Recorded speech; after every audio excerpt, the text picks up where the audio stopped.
It's day 10. How is it day 10? Oh my god. Okay, so I obviously changed my hair last night.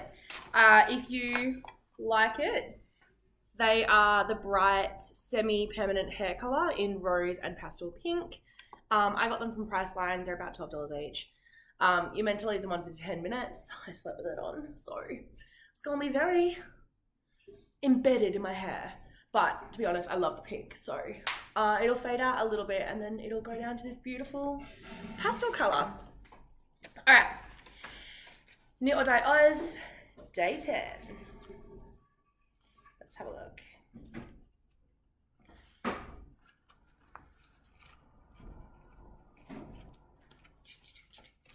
It's an effort to get open today. Oh, it's a nice little grey one again.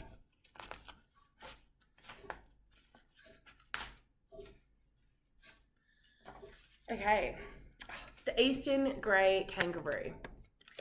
And I like that. That's really pretty colours. I don't know her name. Anyway, the wonderful lady behind Knit or Die Oz, she is making a blanket using these. It's a crochet blanket, but I love the progression and I don't actually think I can think of anything else to do with them except a blanket because that's all I've seen from her and I just think they're perfect for it. It was so warm and cozy. Not that I'm a big blanket knitter, to be honest, but anyway. So the Eastern Grey Kangaroo. The Eastern Grey Kangaroo is a medium-sized kangaroo living in woodland and semi-arid areas. The Eastern Grey is found over most of the eastern states of Australia as well as Tasmania.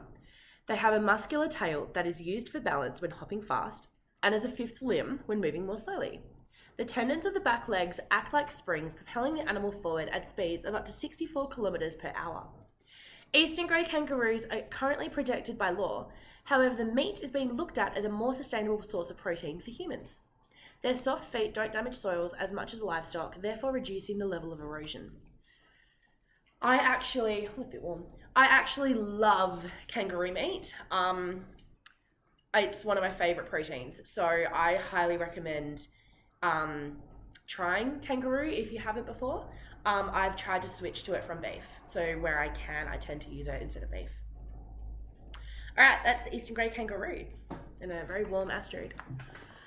Day 10 for Olivia and Oliver. Gonna rip it. Normally I open it much nicer, but not today. Okay, why have I got so much stuff here? Ooh. Oh, that's pretty. It's always pretty. Everything she does is pretty, to be honest. This beautiful spot is one of the most important climbing areas in Europe, El Caminito Del Rey. El Caminito Del Rey. For years, it was one of the most dangerous trails in the world due to its very poorly maintained footbridges. The air path called Caminito Del Rey, or the King's Path, is about 100 metres above the Gaetanes Gorge. Gaetanes? I will find out exactly where this is because, again, I have no idea. But I love this colour, and again, if you can see it, it moves in perfectly. All right, Lush. So we got down to the second layer. I'm not gonna look. It's gonna stick my hand in wherever it goes. This is very weird. Here we go, I found something. Ooh, very bright. This is Jingle Bells, the bath bomb.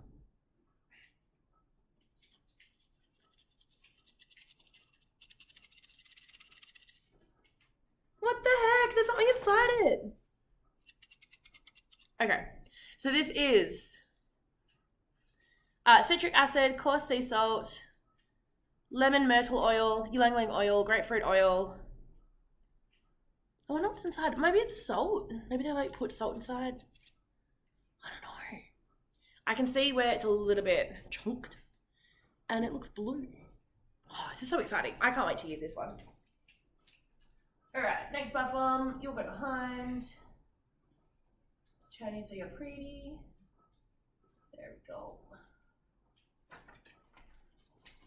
All right. Put this one back down. Cool. And 12 days of blush.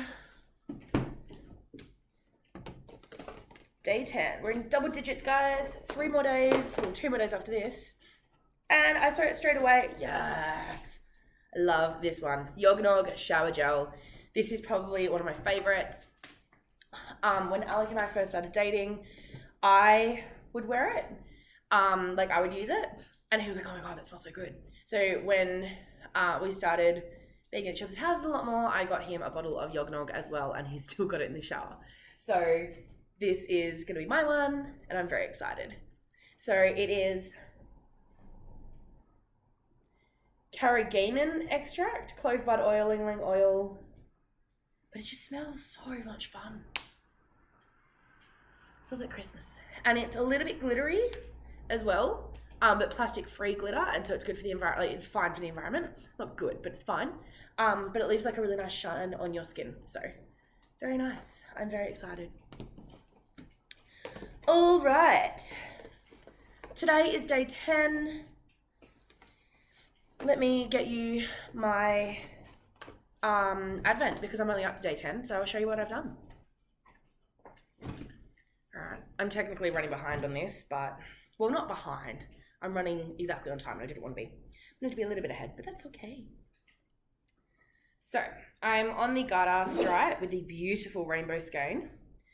And I did say that I was worried about garter muddling it up, and it looks beautiful. So, I'm definitely fine with it. I think it would be more interesting knit in the round than knit flat, but what can you do? But this is day 10. My cat is going skips. This is day 10. Isn't this absolutely gorgeous? Every time I pull it out, people literally are like, wow. So yesterday when I got my nails done, if you can see the beautiful girl, she's incredible. She's an artist, like an actual artist. And so she does beautiful stuff. I said to her, whatever you want. She's like, what do you want? I'm like, whatever you want. What color? Whatever you want. What design? Whatever you want. She's like, oh. And then she made my nails look beautiful. So I vlogged it, as you'll see yesterday. And she was like, what are we doing? Like, why are we doing this? And I was like, okay, have you heard of Vlogmas? Blah, blah, blah. Explained it to her. And she was like, why do you do that? And I was like, well, I knit. And I talk about me knitting. And she was like, oh, like, what's that? Because, you know, language barrier, blah, blah, blah. And so I pulled it out because this is in my bag. And she was like, wow. So I agree. It's a wow factor. These colors are spectacular. I was a bit nervous about how how short the advent would be. Although technically this is number 5 of 12. So even though it's day 10, it's 5 of 12. So I've got time and I've got enough room that I can make it. I'm also wondering, feedback please, if I maybe change the last little bit of it, because it's coming out to a really cool arrow anyway. I'm trying to look through the holes. It's coming out to a really cool arrow anyway. So if I do, I'm on a short row kick obviously, if I like build it up coming out this way so it makes a deeper arrow, I might do that and see if that would look really cool. So just adding a different function really. All right, so that is today. Last day of TAFE.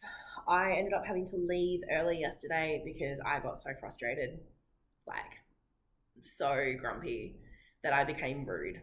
And I feel like it takes a while for me to get that pushed to the limit that I become rude. Like I try really hard to not be rude. Sometimes I don't check my tone so I can sound rude when I don't intend it. Just because I'm blunt and I talk fast and I don't soften a lot of my words sometimes. But seriously, like I'm asking one question and the guy deflects it about 5 times. And I ended up snapping and he was like, have you asked these guys like in your group? And I was like, well, I'm asking you right now. So we're probably not the biggest fans of each other. I think that's safe to say. But yeah, my mission today is to avoid the instructor and just get my job done. Just get my stuff done and be done. I'm not keen on messing around really. And then I'm going to drinks for one of my friends. It's weird to say he's my friend, but he's like my best friend's father-in-law, but we work together and he's amazing. And so he's retiring, and so we're going to go for drinks. So I might bring you along there. And then come home, chill. Pretty keen on just relaxing. Knitting, hopefully. I want to knit a lot. I haven't worked any more on the side-to-side cardigan at all. Now, the other thing to ask you and get your feedback on. I am considering, so I've been listening to like Boston Jen, the Down Cellar Studio podcast, and all that kind of stuff, and like other podcasters as well who kind of follow Boston Jen. And she does what's called the Pigskin Party. So the Pigskin Party runs across the American football time, which I don't understand or follow. But basically you can, like, you knit, I think the amount that you knit, what you knit, who you knit, as in like what you use, blah, blah, blah, blah, blah. All of that comes into like points, and then you can win. So you're in teams and then you win. And I really like that idea, but I kind of wanted to do it in the line of the Wattle and Wool Accomplish Along, which is what I'm planning to run for next year.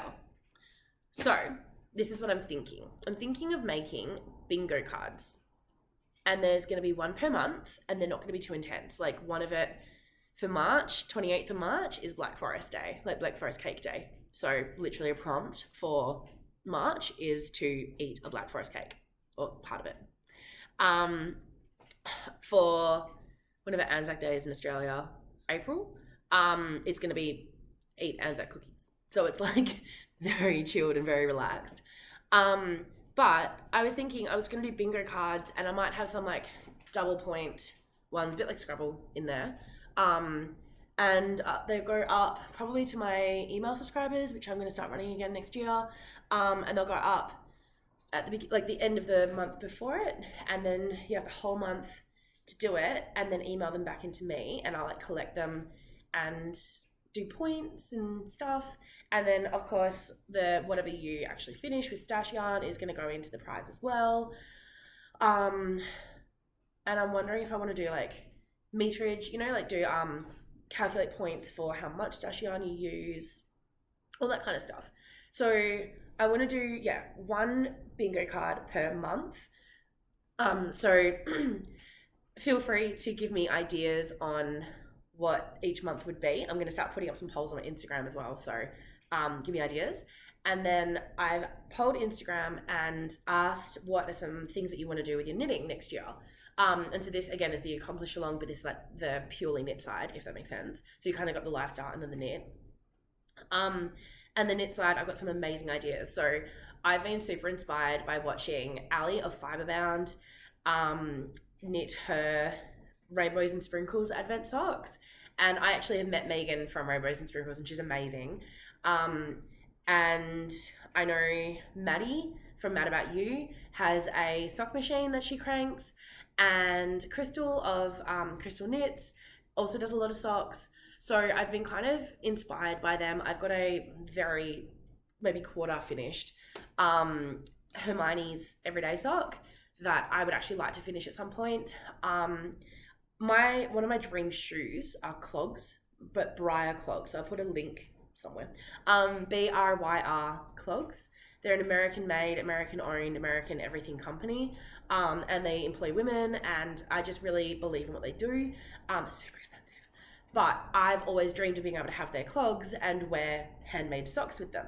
The thing is, I don't knit socks, so one of the challenges is going to be knit socks, which people like Maddy, Ally, Kristel do easily. People like me, it'll be more of a challenge. There'll be stuff like knit intarsia, knit colour work, steek something, which a lot of people have wanted to do, de-stash, so just actually getting rid of stuff, de-stash, or knit from stash as well. So I'm thinking of more ideas, and the other thing that I wanted to do, I obviously, I'm quite interested in doing a lot of work in anti-racism and anti-discrimination stuff, and also sharing culture. So the cultures that I'm particularly passionate about sharing are obviously Australian, particularly Indigenous, and Latvian, which is my ethnicity. So, and kind of what I'm rediscovering, I would say.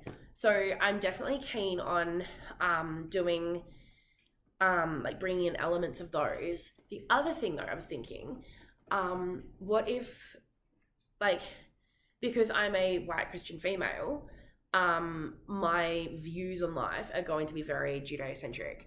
And so I was thinking of adding in things like, you know, Ramadan or Eid or the lunar calendar and doing Chinese New Year, and things like that. So just like fun little extras. Again, it's going to be bingo. You don't have to get them all. You can just literally get a couple. But yeah, like fun little extras that will be diversifying the culture, I guess. So if you know of a culture you'd like to explore, let me know. I'd love to explore it too. Or any fun extra things that like I wouldn't necessarily think of, that you would want to include in them. Let me know, because I'd be really interested in finding them out and putting them in. And let me know if this is even a good idea, or if I'm just rambling at 7:36 in the morning. So I hope this is a good idea. I've been thinking about it for a couple of days, but let me know.